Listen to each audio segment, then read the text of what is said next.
Assalamualaikum warahmatullahi wabarakatuh. Waalaikumsalam warahmatullahi wabarakatuh. Selamat pagi anak-anak. Pagi Bu. Bagaimana kabar kalian hari ini? Alhamdulillah luar biasa. Allahu Akbar. Hari ini ada yang tidak berangkat? Ada Bu. Siapa? Kenapa? Sakit.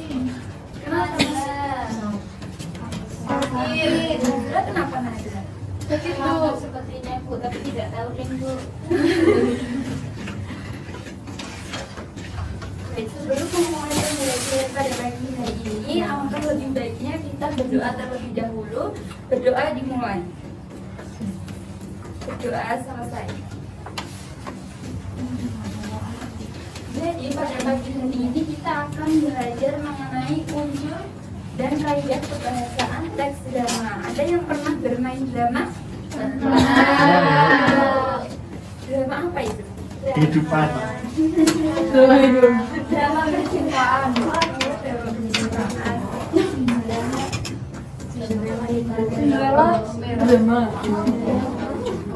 Kita mulai materi pada pagi hari ini. Yang pertama, apa itu drama?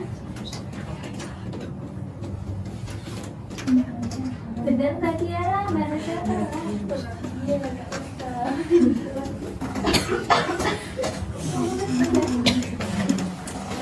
Jadi drama dapat diartikan sebagai nyanyian atau prosa yang menggambarkan kehidupan dan latar melalui bintang lampu atau acting atau dialog yang dipentaskan.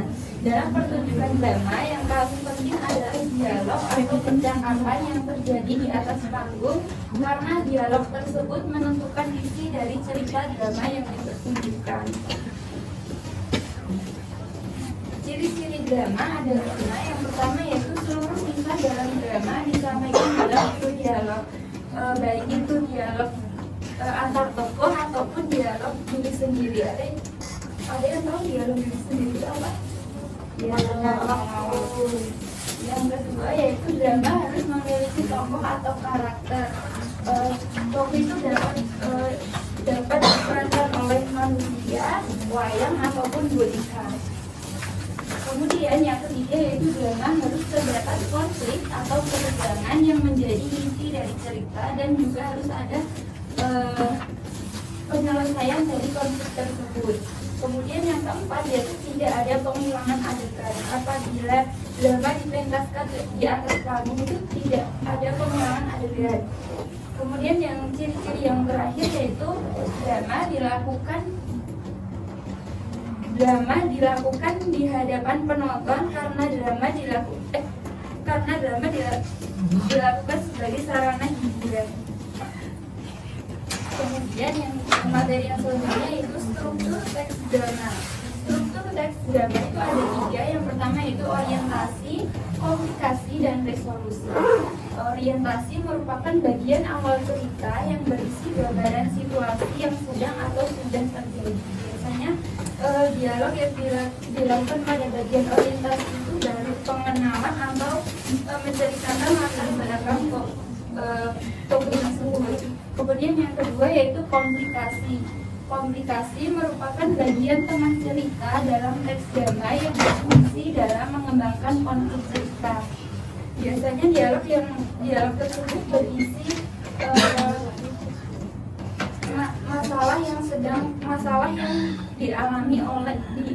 masalah yang terdapat dalam drama tersebut. Kemudian yang terakhir yaitu resolusi. Resolusi merupakan bagian akhir dari drama, biasanya berisi penyelesaian konflik yang dialami oleh para tokoh. Nah, sebelum kita lanjut ke materi selanjutnya, kita melakukan ice breaking terlebih dahulu ya.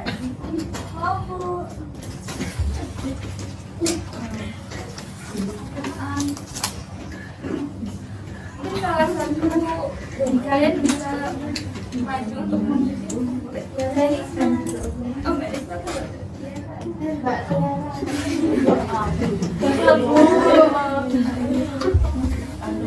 Yang lain bisa berdiri ya.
Nah, untuk yang materi selanjutnya yaitu unsur instansi dari teks drama. Yang pertama yaitu ada tema itu ide pokok cerita atau gagasan. Kemudian yang kedua yaitu alur atau plot. Alur itu merupakan rangkaian cerita yang terjadi dari awal sampai akhir cerita. Kemudian yang ketiga yaitu tokoh. Tokoh itu merupakan pelaku yang memerankan karakter tokoh dalam cerita. Kemudian penokohan yaitu gambaran latar dalam setiap tokoh. Kemudian yang selanjutnya itu latar atau setting. Latar merupakan penggambaran latar kejadian dalam pentas drama. Latar itu terdapat 3 yaitu latar tempat, latar waktu, dan latar suasana. Kemudian yang terakhir yaitu amanat. Amanat merupakan pesan yang disampaikan oleh penulis melalui tokoh dan konflik dalam drama tersebut. Nah, untuk materi yang terakhir yaitu mengenai kaidah kebahasaan teks drama. Yang pertama yaitu banyak menggunakan kata yang menyatakan urutan waktu atau konjungsi kronologi seperti setelah itu, kemudian, dan itu, dan lain sebagainya. Kemudian yang kedua yaitu banyak menggunakan kata kerja yang menggambarkan suatu peristiwa yang terjadi. Kemudian yang ketiga yaitu banyak menggunakan kata kerja yang menyatakan sesuatu yang dipikirkan atau dirasakan oleh tokoh. Dan yang terakhir menggunakan kata sifat atau descriptive language untuk menggambarkan tokoh, tempat, atau suasana. Sampai materinya apakah ada pertanyaan? Kalau belum ada pertanyaan, Ibu akan berikan tugas kelompok yaitu berisi 4 anak. Anda bisa berhitung dari Mbak Tiara. 1, 2, 3, 4, 5, 1, 2, 3, 4, 5, 1, 2,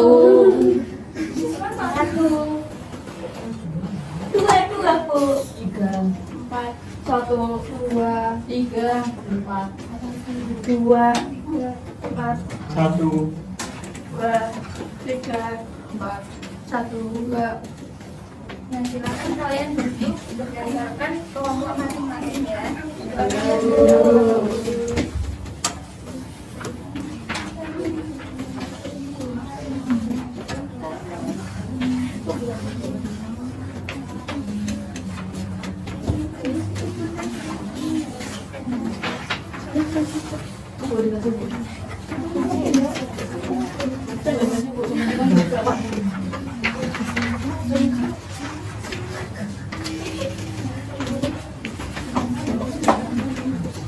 Ini namanya. 20 menit untuk mengerjakan ya anak-anak. Baik, Bu.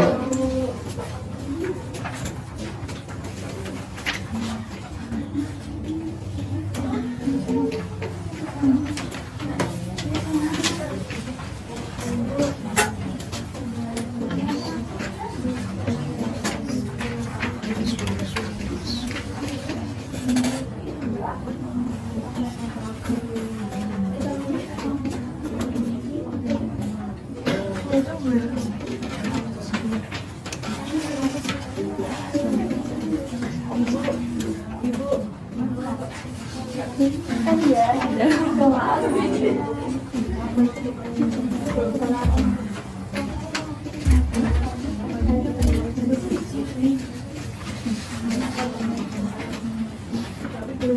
udah selesai anak-anak?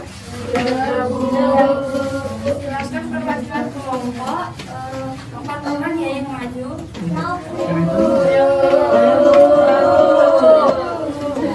Saya Bu. Saya Bu.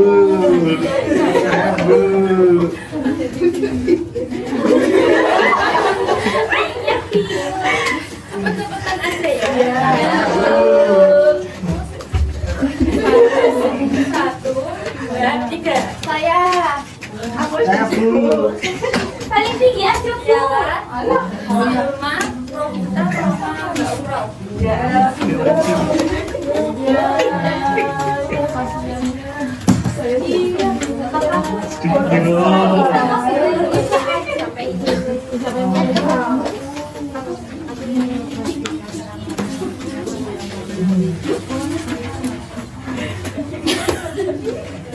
Yang mau milih adalah Ben, cuma masanya baikkan pertanyaan besar. Saya Firman perwakilan dari kelompok 5. Kelompok bangunan drama bertema kehidupan rumah tangga. Seperti tangga, alur maju. Tokoh dan penokohan ada Ginarto, memiliki sifat keras kepala, pendendam, mudah emosi dan kasar.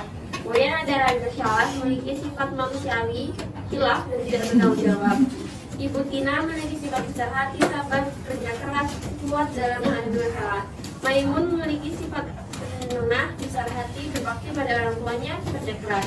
Kemudian yang terakhir ada Mintaki, bersifat besar hati, sabar, berbakti kepada orang tuanya. Terima kasih Mbak Siara. Mungkin Mbak Siara bisa menyampaikan yang amanat latar. Kemudian latarnya yaitu latar waktu pada malam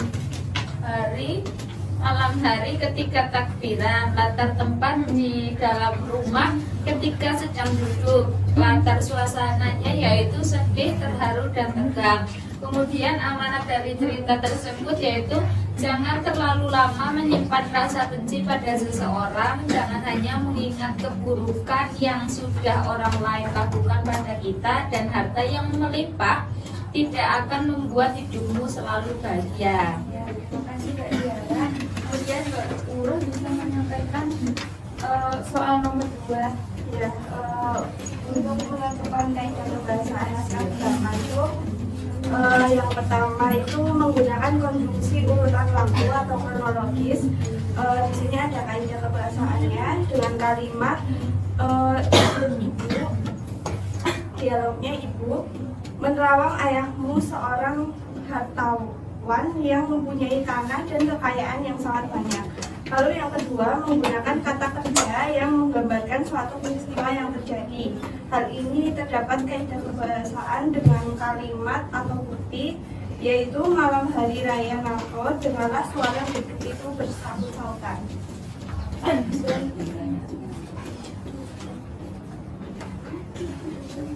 Udah. Ya, menggunakan kata kerja yang menyatakan suatu yang dipikirkan atau dirasakan. Kalimat atau buktinya itu pada kata merasa. Kalimatnya yaitu Gunarto agak besar. Ayah ibu memandang Gunarto. Aku merasa bahwa ia masih ingat pada kita. Selanjutnya menggunakan kata sifat. Buktinya itu pada kata susah. Kalimatnya yaitu ibu di mana dicari Narto, adik kau Pintasi hanyalah seorang gadis biasa. Apalagi sekarang ini keadaan kita susah. Kita tidak punya uang di rumah. Sebentar hari lagi uang simpananku yang terakhir pun akan habis pula. Ya, terima kasih ya Mbak. Silakan bisa duduk kembali. Beri tepuk tangan buat teman-teman.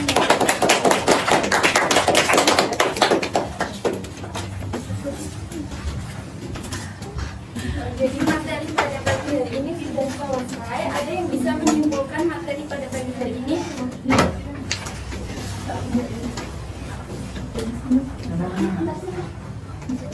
Ya, silakan Mbak Siti Rokidah yang menyimpulkan. Hari ini kita belajar tentang teks drama. Jadi teks drama itu merupakan suatu teks yang ada percakapannya, kemudian ada dialognya, kemudian ada teksnya, ada temanya. Intinya adalah ada dialog. Kemudian ada struktur yaitu dengan OKR, orientasi dan resolusi, dan kesimpulannya ada menggunakan kata waktu atau kronologis, kemudian ada istilahnya, jalurnya, menggunakan kata menyatakan sesuatu, kemudian ada juga menggunakan kata Terima kasih Mbak Roki. Untuk pertemuan selanjutnya itu akan memberikan juga masih kelompoknya sama seperti hari ini. Kalian bisa berlatih untuk berdrama. Kemudian kalian bisa mempresentasikan di minggu selanjutnya. Baik Bu. Pembelajaran pada pagi hari ini Ibu tutup. Terima kasih. Wassalamualaikum warahmatullahi wabarakatuh. Waalaikumsalam warahmatullahi wabarakatuh. Terima kasih.